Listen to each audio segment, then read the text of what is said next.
am a professional wine educator, and you are at a class called How to Look Like a Wine Snob in Under 2 Hours. On an average Thursday night in the middle of the city, I get you drunk and keep your card. nearly 20 women, most of them strangers, seem to be in mid-celebration. Cheers. Cheers to your girlfriends. Say cheers to your girlfriends. All right. Thank you for coming.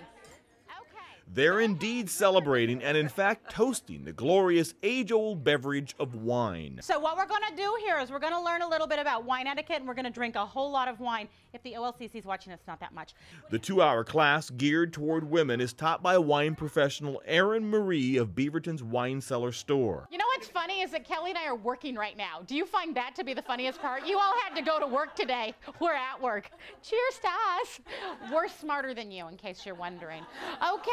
With a mix of humor and knowledge, Marie's mission is to break down the mystery of wine for her students. So that when they go out to a party or to a winery, they feel comfortable with being ready and knowing how to hold the glass and how to judge the wine. Blowing off the scent of alcohol, releasing the positive aromas.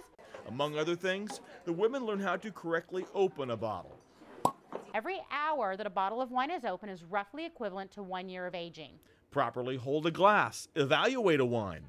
Okay, does it smell like wood of any kind, yes or no?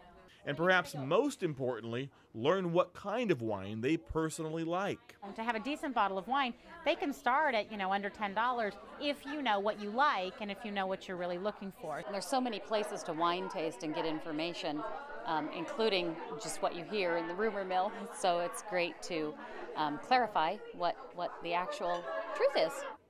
And the truth is, the rules surrounding wine may not be as rigid as many might believe. And people just get intimidated and they say, forget it. I'll just have a beer. I know how to do that. In Beaverton, David Wilson, the 10 o'clock news.